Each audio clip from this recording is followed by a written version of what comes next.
21 janvier, Genèse, chapitre 28, chapitre 29, chapitre 30, chapitre 31. Isaac appela Jacob, le bénit et lui donna cet ordre. Tu ne prendras pas une femme parmi les filles de Canaan. Lève-toi, va à Padan-Aram, à la maison de Bethuel, père de ta mère, et prends-y une femme d'entre les filles de Laban, frère de ta mère. Que le Dieu Tout-Puissant te bénisse, te rende fécond et te multiplie, afin que tu deviennes une multitude de peuples. Qu'il te donne la bénédiction d'Abraham, à toi et à ta postérité avec toi, afin que tu possèdes le pays où tu habites comme étranger et qu'il a donné à Abraham. Et Isaac fit partir Jacob qui s'en alla à Padan-Aram auprès de Laban, fils de Bethuel, l'Araméen, frère de Rebecca, mère de Jacob et d'Ésaü. Ésaü vit qu'Isaac avait béni Jacob et qu'il l'avait envoyé à Padan-Aram pour y prendre une femme, et qu'en le bénissant, il lui avait donné cet ordre. Tu ne prendras pas une femme parmi les filles de Canaan. Il vit que Jacob avait obéi à son père et à sa mère et qu'il était parti pour Padan-Aram. Ésaü comprit ainsi que les filles de Canaan déplaisent à Isaac son père. Et Ésaü s'en alla vers Ismaël. Il prit pour femme, outre les femmes qu'il avait, Mahalat, fille d'Ismaël, fils d'Abraham et sœur de Nebajot. Jacob partit de Beersheba et s'en alla à Charan. Il arriva dans un lieu où il passa la nuit, car le soleil était couché. Il y prit une pierre dont il fit son chevet et il se coucha dans ce lieu-là. Il eut un songe, et voici, une échelle était appuyée sur la terre et son sommet touchait au ciel. Et voici, les anges de Dieu montaient et descendaient par cette échelle. Et voici, l'Éternel se tenait au-dessus d'elle, et il dit, « Je suis l'Éternel, le Dieu d'Abraham ton père et le Dieu d'Isaac. La terre sur laquelle tu es couché, je la donnerai à toi et à ta postérité. Ta postérité sera comme la poussière de la terre. Tu t'étendras à l'Occident et à l'Orient, au septentrion et au Midi. Et toutes les familles de la terre seront bénies en toi et en ta postérité. Voici, je suis avec toi, je te garderai partout où tu iras et je te ramènerai dans ce pays. Car je ne t'abandonnerai point, que je n'ai exécuté ce que je te dis. » Jacob s'éveilla de son sommeil et il dit, « Certainement, l'Éternel est en ce lieu et moi, je ne le savais pas. » Il eut peur et dit, « Que ce lieu est redoutable. C'est ici la maison de Dieu, c'est ici la porte des cieux. » Et Jacob se leva de bon matin, il prit la pierre dont il avait fait son chevet, il la dressa pour monument et il versa de l'huile sur son sommet. Il donna à ce lieu le nom de Béthel, mais la ville s'appelait auparavant Luz.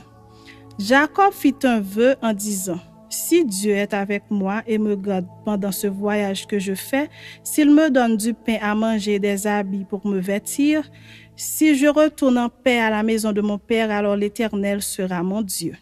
Cette pierre que j'ai dressée pour monument sera la maison de Dieu, et je te donnerai la dîme de tout ce que tu me donneras. » Chapitre 29. Jacob se mit en marche et s'en alla au pays des fils de l'Orient. Il regarda, et voici, il y avait un puits dans les champs, et voici, il y avait à côté 3 troupeaux de brebis qui se reposaient, car c'était à ce puits qu'on abreuvait les troupeaux. Et la pierre sur l'ouverture du puits était grande. Tous les troupeaux se rassemblaient là. On roulait la pierre de dessus l'ouverture du puits, on abreuvait les troupeaux, et l'on remettait la pierre à sa place sur l'ouverture du puits. Jacob dit aux bergers, « Mes frères, d'où êtes-vous » Ils répondirent, « Nous sommes de Charan. » Il leur dit, « Connaissez-vous Laban, fils de Nachor » Ils répondirent, « Nous le connaissons. » Il leur dit, « Est-il en bonne santé » Ils répondirent, « Il est en bonne santé, et voici Rachel sa fille qui vient avec le troupeau. » Il dit, « Voici, il est encore grand jour, et il n'est pas temps de rassembler les troupeaux. Abreuvez les brebis, puis allez et faites les paître. » Ils répondirent, « Nous ne le pouvons pas jusqu'à ce que tous les troupeaux soient rassemblés. C'est alors qu'on roule la pierre de dessus l'ouverture du puits et qu'on abreuve les brebis. Comme il leur parlait encore, survint Rachel avec le troupeau de son père, car elle était bergère. Lorsque Jacob vit Rachel, fille de Laban, frère de sa mère, et le troupeau de Laban, frère de sa mère, il s'approcha, roula la pierre de dessus l'ouverture du puits et abreuva le troupeau de Laban, frère de sa mère. Et Jacob baisa Rachel, il éleva la voix et pleura. Jacob apprit à Rachel qu'il était parent de son père, qu'il était fils de Rebecca, et elle courut l'annoncer à son père. Dès que Laban eut entendu parler de Jacob, fils de sa sœur, il courut au-devant de lui, il l'embrassa et le baisa, et il le fit venir dans sa maison. Jacob raconta à Laban toutes ces choses. Et Laban lui dit, « Certainement, tu es mon os et ma chair. » Jacob demeura 1 mois chez Laban. Puis Laban dit à Jacob, « Parce que tu es mon parent, me serviras-tu pour rien? Dis-moi quel sera ton salaire. » Or Laban avait 2 filles, l'aînée s'appelait Léa et la cadette Rachel. Léa avait les yeux délicats, mais Rachel était belle de taille et belle de figure. Jacob aimait Rachel et il dit, « Je te servirai 7 ans pour Rachel, ta fille cadette. » Et Laban dit, « J'aime mieux te la donner que de la donner à un autre homme. Reste chez moi. » Ainsi Jacob servit 7 années pour Rachel, et elle fut à ses yeux comme quelques jours parce qu'il l'aimait. Ensuite Jacob dit à Laban, « Donne-moi ma femme, car mon temps est accompli, et j'irai vers elle. » Laban réunit tous les gens du lieu et fit un festin. Le soir, il prit Léa sa fille et l'amena vers Jacob qui s'approcha d'elle. Et Laban donna pour servante à Léa sa fille Zilpa, sa servante. Le lendemain matin, voilà que c'était Léa. Alors Jacob dit à Laban, « Qu'est-ce que tu m'as fait? N'est-ce pas pour Rachel que j'ai servi chez toi? Pourquoi m'as-tu trompé? » Laban dit, « Ce n'est pas la coutume dans ce lieu de donner la cadette avant l'aînée. Achève la semaine avec celle-ci, et nous te donnons aussi l'autre pour le service que tu feras encore chez moi pendant 7 nouvelles années. » Jacob fit ainsi, et il acheva la semaine avec Léa, puis Laban lui donna pour femme Rachel, sa fille. Et Laban donna pour servante à Rachel sa fille Bilha, sa servante. Jacob alla aussi vers Rachel, qu'il aimait plus que Léa, et il servit encore chez Laban pendant 7 nouvelles années. L'Éternel vit que Léa n'était pas aimée, et il la rendit féconde, tandis que Rachel était stérile. Léa devint enceinte et enfanta un fils, à qui elle donna le nom de Ruben, car elle dit, « L'Éternel a vu mon humiliation, et maintenant mon mari m'aimera. » Elle devint encore enceinte et enfanta un fils, et elle dit, « L'Éternel a entendu que je n'étais pas aimée, et il m'a aussi accordé celui-ci, et elle lui donna le nom de Siméon. » Elle devint encore enceinte et enfanta un fils, et elle dit, « Pour cette fois, mon mari s'attachera à moi, car je lui ai enfanté 3 fils. C'est pourquoi on lui donna le nom de Lévi. » Elle devint encore enceinte et enfanta un fils, et elle dit, « Cette fois, je louerai l'Éternel. » C'est pourquoi elle lui donna le nom de Juda, et elle cessa d'enfanter. Chapitre 30. Lorsque Rachel vit qu'elle ne donnait point d'enfant à Jacob, elle porta envie à sa sœur, et elle dit à Jacob, « Donne-moi des enfants ou je meurs. » La colère de Jacob s'enflamma contre Rachel, et il dit, « Suis-je à la place de Dieu qui t'empêche d'être féconde? » Elle dit, « Voici ma servante Bilha, va vers elle, qu'elle enfante sur mes genoux, et que par elle j'ai aussi des fils. » Et elle lui donna pour femme Bilha, sa servante, et Jacob alla vers elle. Bilha devint enceinte et enfanta un fils à Jacob. Rachel dit, « Dieu m'a rendu justice, il a entendu ma voix, et il m'a donné un fils. » C'est pourquoi elle l'appela du nom de Dan. Bilha, servante de Rachel, devint encore enceinte et enfanta un second fils à Jacob. Rachel dit, « J'ai lutté divinement contre ma sœur, et j'ai vaincu. » et elle l'appela du nom de Nephtali. Léa, voyant qu'elle avait cessé d'enfanter, prit Zilpa sa servante et la donna pour femme à Jacob. Zilpa, servante de Léa, enfanta un fils à Jacob. Léa dit, « Quel bonheur !» et elle l'appela du nom de Gad. Zilpa, servante de Léa, enfanta un second fils à Jacob. Léa dit, « Que je suis heureuse, car les filles me diront heureuse. » Et elle l'appela du nom d'Azer. Ruben sortit au temps de la moisson des blés et trouva des mandragores dans les champs. Il les apporta à Léa sa mère. Alors Rachel dit à Léa, « Donne-moi, je te prie, des mandragores de ton fils. » Elle lui répondit, « Est-ce peu que tu aies pris mon mari pour que tu prennes aussi les mandragores de mon fils? » Et Rachel dit, « Eh bien, il couchera avec toi cette nuit pour les mandragores de ton fils. » Le soir, comme Jacob revenait des champs, Léa sortit à sa rencontre et dit, « C'est vers moi que tu viendras, car je t'ai acheté pour les mandragores de mon fils. » Et il coucha avec elle cette nuit. Dieu exauça Léa, qui devint enceinte et enfanta un 5e fils à Jacob. Léa dit, « Dieu m'a donné mon salaire parce que j'ai donné ma servante à mon mari, et elle l'appela du nom d'Issachar. » Léa devint encore enceinte et enfanta un 6e fils à Jacob. Léa dit, « Dieu m'a fait un beau don. Cette fois, mon mari habitera avec moi, car je lui ai enfanté 6 fils. » Et elle l'appela du nom de Zabulon. Ensuite, elle enfanta une fille qu'elle appela du nom de Dina. Dieu se souvint de Rachel, il l'exauça et il la rendit féconde. Elle devint enceinte et enfanta un fils et elle dit, « Dieu a enlevé mon opprobre. » Et elle lui donna le nom de Joseph en disant, « Que l'Éternel m'ajoute un autre fils. » Lorsque Rachel eut enfanté Joseph, Jacob dit à Laban, « Laisse-moi partir pour que je m'en aille chez moi dans mon pays. Donne-moi mes femmes et mes enfants pour lesquels je t'ai servi et je m'en irai, car tu sais quel service j'ai fait pour toi. » Laban lui dit, « Puisse-je trouver grâce à tes yeux? Je vois bien que l'Éternel m'a béni à cause de toi. Fixe-moi ton salaire et je te le donnerai. » Jacob lui dit, « Tu sais comment je t'ai servi et ce qu'est devenu ton troupeau avec moi. Car le peu que tu avais avant moi, c'est beaucoup accru et l'Éternel t'a béni sur mes pas. Maintenant, quand travaillerai-je aussi pour ma maison? » Laban dit, « Que te donnerai-je? » Et Jacob répondit, « Tu ne me donneras rien. Si tu consens à ce que je vais te dire, je ferai paître encore ton troupeau et je le garderai.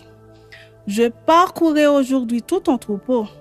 Mais à part parmi les brebis, tout agneau tacheté et marqueté et tout agneau noir, et parmi les chèvres, tout ce qui est marqueté et tacheté, ce sera mon salaire. Ma droiture répondra pour moi demain, quand tu viendras voir mon salaire.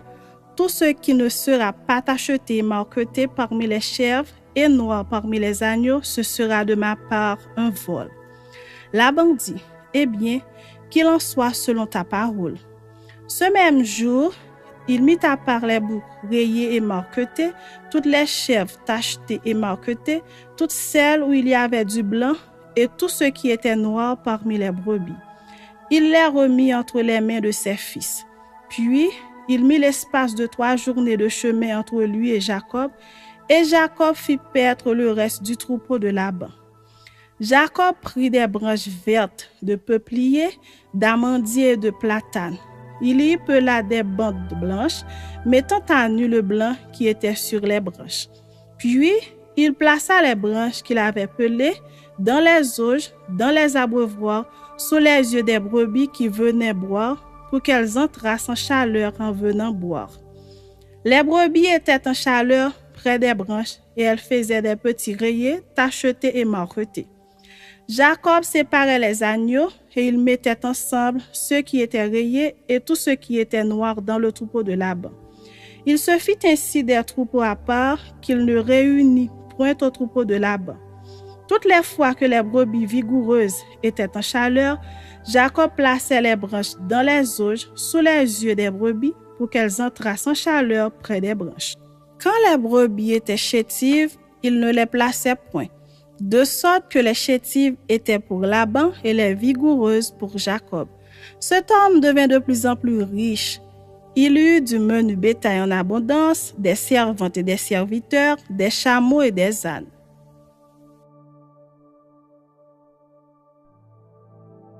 Jacob entendit les propos des fils de Laban qui disaient: Jacob a pris tout ce qui était à notre père, et c'est avec le bien de notre père qu'il s'est acquis toute cette richesse.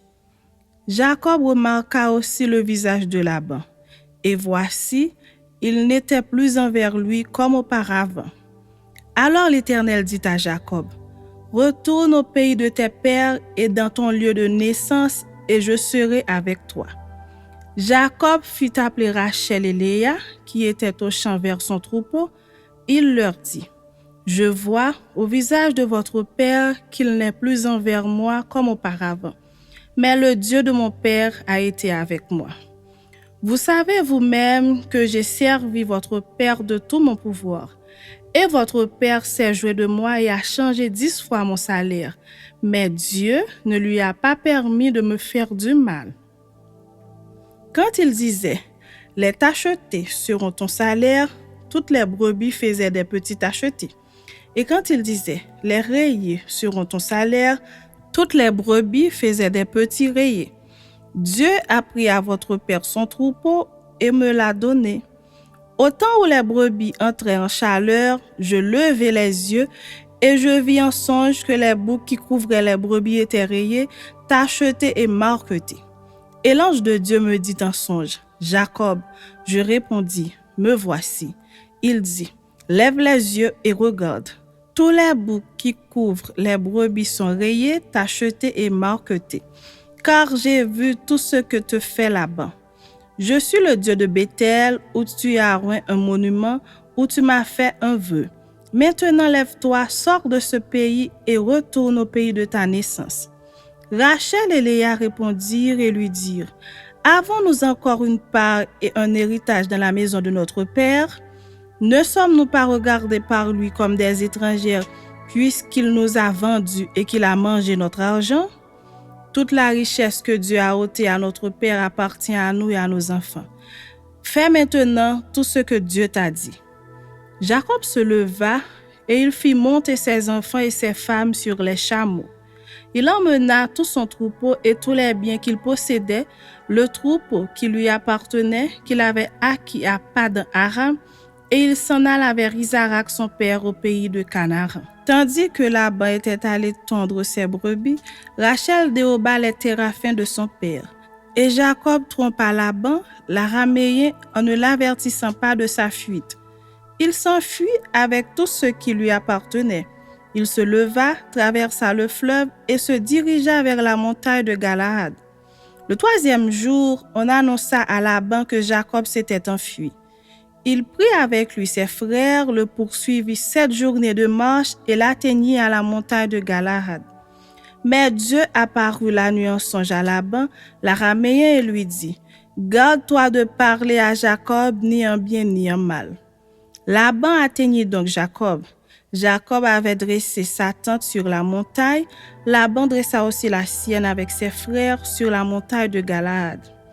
Alors Laban dit à Jacob: Qu'as-tu fait?